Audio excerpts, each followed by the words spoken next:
Anjwa kai. Akadu wafaneshi. Are wasasiya man. Faneshi. Akulahlelwa kokotheni. Mimi muri munyi haino South Africa. Rona baba mo playing ye bari ki South Africa. Makango rota obenga ngema mama mune. Lole joro mucho ka muri mo South Africa na. Saka kudenga doka kungorota hobi. Yado kodi mukora lola ndijoro. Kudenga doka kungorota. Kodi mukora kodi joro. Utoko pemba wani wateni. Ojoka usiamni. Mwari gati bati. Modemo ari juice. Siye vanhu vanoziva zvavari kuita. Ene vatu vavaitsikise vasedera. Ndingwairi. Modena. Vanhu vanoziva zvavanoita sei. Vanhu vavaitsikise Vanhu vasedera. vanoita sarudzo muupenyu hwani. Vanhu vakatopa ngokuti babone. Kada vanhu vanosarudza. Vovata vatu vakatopa. Vanoramba nyika ino. Baba kana ndifasile. Hadi neguva. Chamutsa vari mari. Amen. Amen.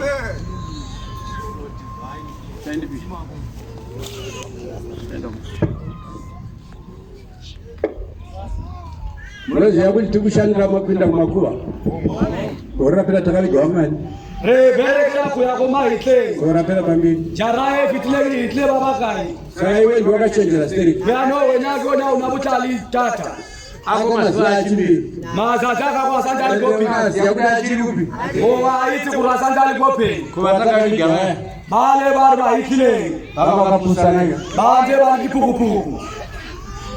Kudenga kunoshandirwa kuti tisvike kunyika ino. Kunodini? Orereko pleki yeo kwaberekedwa. Kunoshandirwa. Kwaberekedwa. Kushanda. Kubereka. Kuramba nyika ipi. Kohana alifasile. Nemabatani. Amereko yaone. Hanzi nemimbi ndiri mweni pane nyika.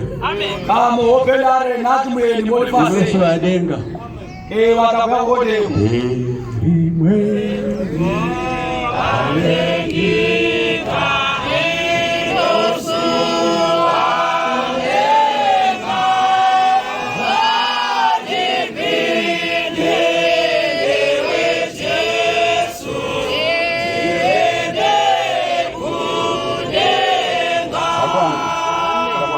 Osiana. Yesu adenga. Yanori vatakodeko. Seri jeda. Wasati la mtambiko. Jeda noriziva. Mtambiko wa mwezi. Yesu adenga isu banata. Vatakodi muri namo.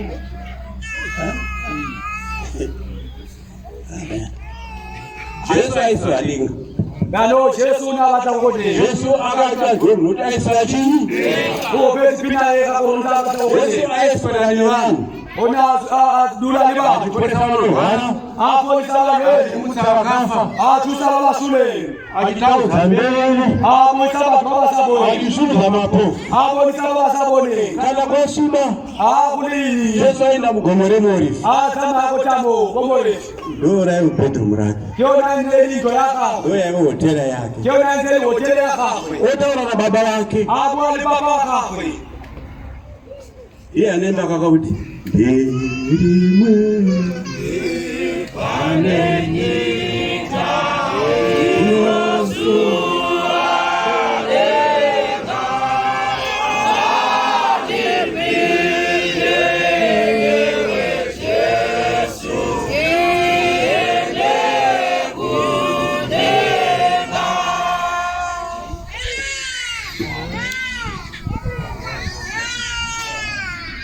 Ane mukiyuti na aplaya makadhi ekutorwa panyika ino. Ofisi yadaro pano panyika handi yechite kiu.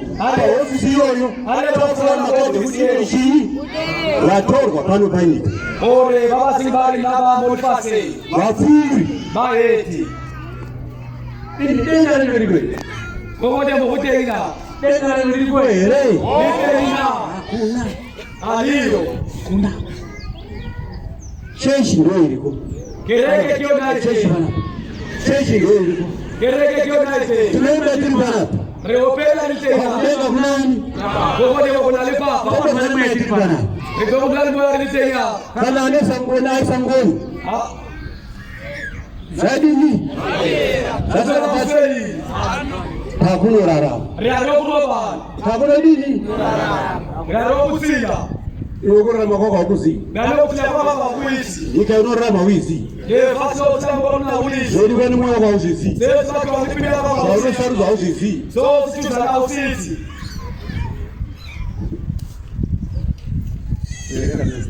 Bala.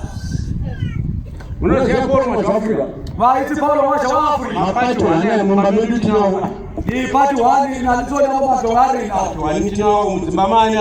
Inaliona mambo tongari na. anmere mwa Aba liwaona.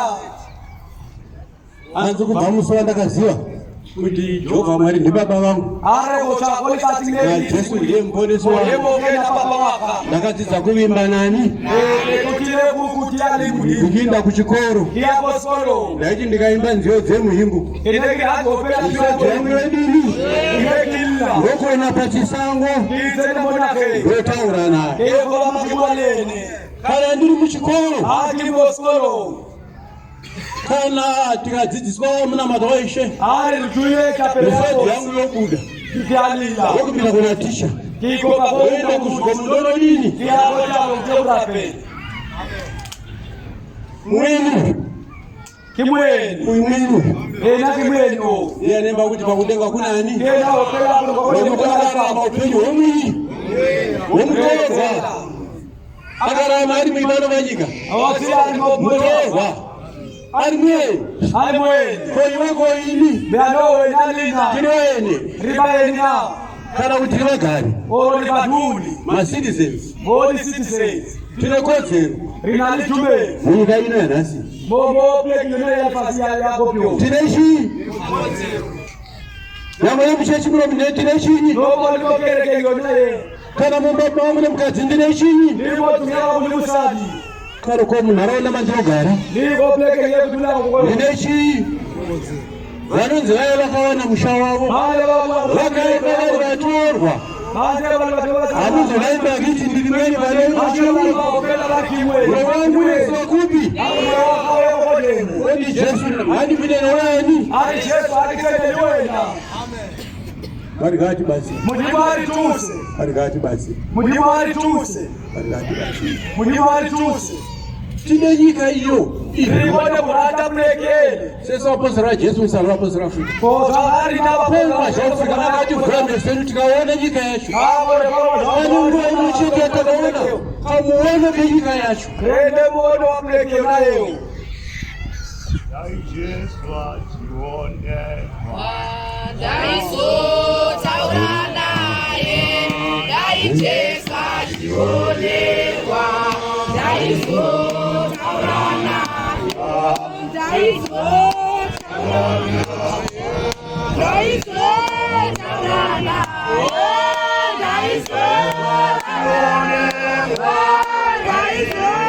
Taurana,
bosa achione mudemo andaboniwa ine kitogwa nene zvinaonekwe ngano arikona kumubona erekani bala kutumwa kwa Paulo mwaja wa Afrika ndikuza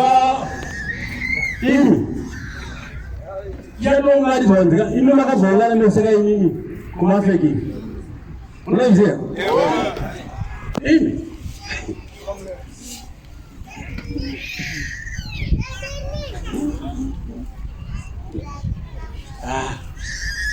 erenga sho kutumwa kwa Paulo mwaja wa Afrika Paulo mwaja wa Afrika Chitsauko 5 page 29 anogara apa hawati somudzidzisi nomuparidzi. Ndakaona Ishe wedu Jesu Kristo akagara pagore mabudazuva mugore 1946 wakanga akatarisa munyika ino sari kuuya kwatiri. Zvakaitika kudai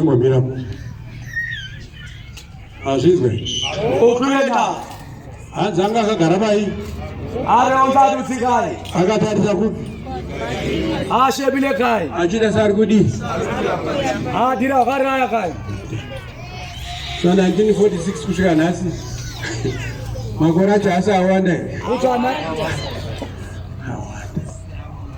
ana 1940 ndopanzi recreation of Africa asi 46 akaona waita saroda kudi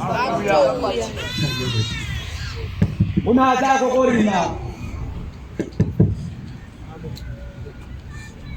adidi yanonzi waya mucheki mukuru vanhu vachaona isho kudi otlele moto wose kavo mtona hanzi vanhu vachamhanya vakiti makomo tiitei sei makomo tiitei sei ritirei vana mai hanzi anditiatidza tini makomo tiitei sei bombe vareditamo tidii tiitei sei tidii titize kwahasha dzeuyu unouya risiye koulo woutano makomo tiitei sei tidini ari kuya nehasha iyi kwakutakwati hanzi izvo vanoita kuda kwake kana Jesu achionekwa achiuya achibva mumakore adi vanoita kuda kwake vakamuvirira hanzi vachasumudzwa mumakore voshandurwa sekubhaya kweziso vopiwa miri yemweya voenda kunochingamidzani Ishe vonochingamidzani hatisarudzeka hatisarudzeka kudini kana akawatirwa penyu ishandwe sekugara weshii tirishingamidze munai kana vauya tafa tiri makoa edu hanzi anoti mukai wakafa muna Kristu hanzi wakafa muna Kristu vachamuka makuani vazhinji mumwe nemwe pasaridzo yani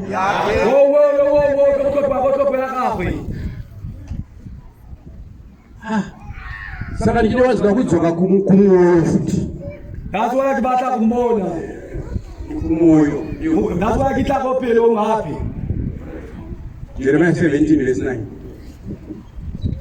Asipano Jehova samboyelelwapa chose tine musha uri kumsoro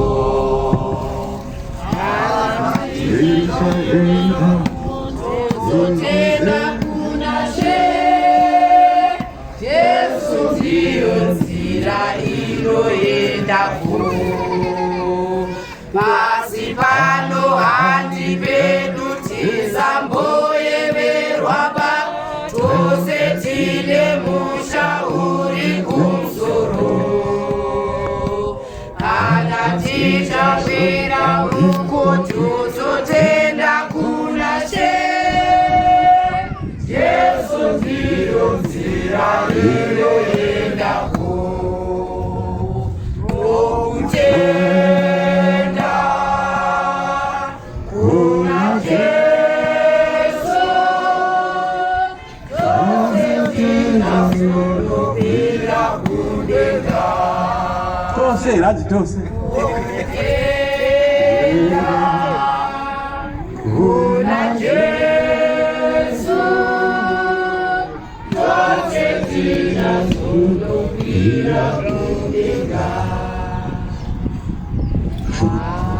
Adina Johani kuna zvakazarurwa.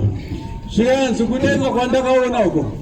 Zvikanzi magedhi acho haavharwi. Abo Johani kobotenyu. Vachanenge vasvika ikoko. Baba vachagara muguta rine mafoundations 12 nemagedhi 12 hanzi zuva haribudi ikoko vhiri yaMwari Baba nayaMwanakomana ndo zuva raikoko hanzi ikoko nguva haizoperi. It will be time no more. Hanzi vachagara naJesu for ceaseless ages, for billions and billions. Saka unofunga zvakachipa unokwira ndege inoita mari yakaita sebhazi yakaita sekomveni. Kwira bhazi bhazi fere unogara gotora iwo unogara ikofeyo mutengo wacho unouziva Jeremiah 17 verse 9. Profita Jeremiah chapter 17 verse 9.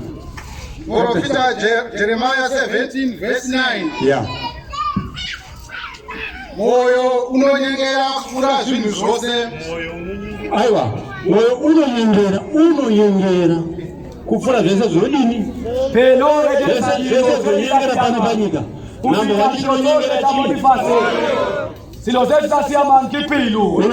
kunext door. Unonyengera mukadzi wako unonyepa. Unonyengerani?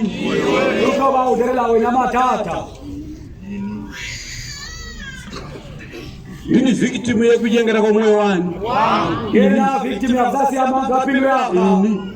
Ndini victim yani. Moyo unonyengera kufura zvinhu zvose. Wakaora chose. Ndiani ungauziva? Yesu, umira. Nai. Wangu wanzi wakaora. Amen wako. Akitu wakafu. Ini wangu waenza wakadi. Chose azozo wakaora besi. Yasevereka ipapa. Moyo unonyengera kufura zvinhu zvose. Unonyengera ini. Unonyengerani wana mai. Ini.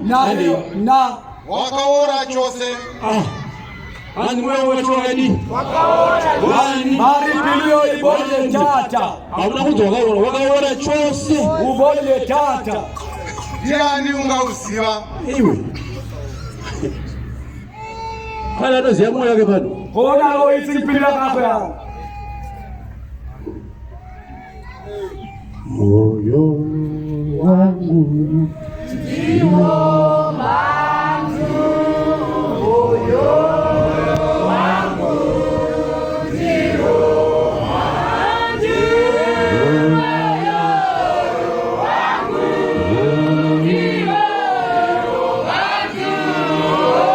moyo wangu ndiwo mangu, moyo wangu ndiwo mangu, moyo wangu ndiwo mangu,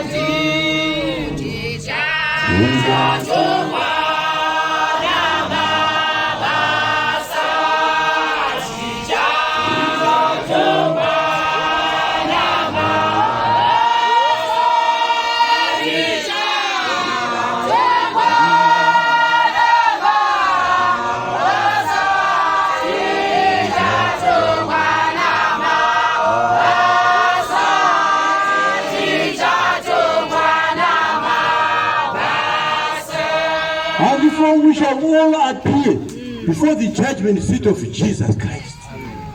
Totonga mwashidaira zvakabata pamuviri wemuviri. Ngoyekho. Ngomaka wena. Ngomaka. Ngoyekho. Ngomaka. We shall all appear before the judgment seat of Jesus Christ. Ubone mangitoma zakabata nini? Nomuli. Kamili wakakwe. Maya wadairi baba. Baba baba. Ufunde sabu mufangera hadairi kutendi.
Muruma poma Afrika abwa. Muhammad alifara kwa truthful. Moto wamo demo sana Nini bashika kutonga.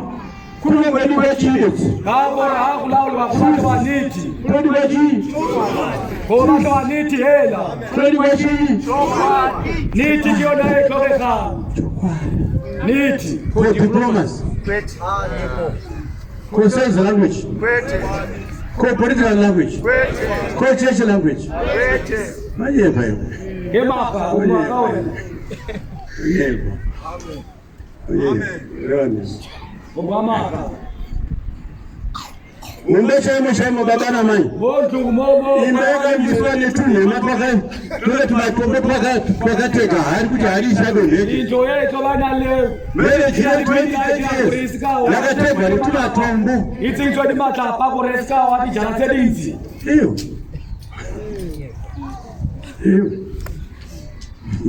Andi. Ini Jehova. Ndinonzera moyo. Moyo wacho Jehova nodini. Jehova ndimusela bilu. Hata tunikele zimewa shashakali. Ana hata bali kulikela kuti bwa. Ushebisisa bilu ya haku. Ndinonzera moyo. Asa musa maipari zachaishi. Hakuna tabako. Asa musa maipari vida chaishi. Uno profita. Asa musa mabasa atakaita. Hakuna tabako mbele dirile. Moyo. Bilu hela. Moyo. Bilu hela. Moyo. Bilu. Adi. Amen. Ini Jehova. Ndinonzera moyo. Ndinoiza icho Kushuka mukati mwoyo wacho. Ndineza moyo nechishacho. Ndikela kungari kamuka kapilu. Ndikiti. kuti ndipe mumwe nemumwe. Ona mwari haapi mari wadzika asatanzera chii. Anotsvaka zvakachena mabasa akabatwa nesarudzo yechi. Sokora ipapo. Ini Jehova. Ndinonzera moyo. Jehova. Imigani. Kuna Jehova uko. Unali mudimu kwa. Kuna Jehova uko. Ngokoni kunali mudimu kwa. Ndiye anopa mari wadzi. Kena ofa mtu ndilothelisa. Anopa mubayiro. Ofa mtu Ndiye ndilothelisa. anopa matuso. Asi anotanga anzera chii. Akatoma kushebila. Verenga tonje. Ndinoiza icho Necho moyo necho dzacho. Bilu ndikiti state. ndipe mumwe nemumwe zvakafanira mugarire wake. Unoziva? Hanzi musori tongoka. Are Ataka utonga dizisifa watodi satani. Wawe watu wale. Hanzi acha ndiye pembeni picha chakudini. Uto babe. Hanzi iye toti mwari kutonga kwenyu kwakanaka. Kena uto babe. Jumero wangu. Ndoza nishaita ini. Kibona sasa. Ndoza uchaita iwe. Ndoza uchaita iwe. Mungu mkachati mwa kutoka kwenyu wadini. Wale watu wale kuna kusiani. Hai pia tabu kufuza. Ibata kubuza. Angaye moyo. Moto uzalani pia. Gatama basa egehena. Kila mbele kwa dikehena. Kana mwalimu akadai kutenga kule favor. No, mjuma kwa mkuna ni favor. Kwa tukata indiri mwana wewe mume. Utaona dai kutenga sasa dai zisizo na kufeva mwanangu. Pinda ako kutenga. Kuteti kufa mwanaka. Umepeza kwa 2 minutes uliko. Wafeka 2 minutes uliko leo. Unova kwa ushindili. Tabuka. Ndise ukukongu kwa ndaka shandili. Kwa ndaka shandira mwari ndise kwa ndaka dini. Kwa baba sani. Hapa ni kwa mnalipeleka. Kuna duka ni mwewani. Kwa watu lipilo yaka. Munakasikwa na mwari. Moto wetu leke moto. Aine simba rukusarudza. Ana alimanda kufesha. Shakanaka ne chakaiza. Sisi sabile sasi ama. Nechirungu vandi munakasikwa ari free moral agent. Ane simba rukusarudza. Zvarudani zvasika dini. Ara wamanikidzimo. Modemo afosi moto. Ara wamanikidzimo. Modemo afosi moto. Ara wamanikidzimo. Modemo afosi. Kuzvinzwa here. Ngati mwari hadini. Modemo afosi moto. Munhu anonamata musarudzo yani. Moto rapenda mudimu katela yani vatano. 20 years, 30 years basarudzo yani. 20 years, motelega. Daitagara 100 years basarudzo yani. 100 years momo topo yamanga. Sakani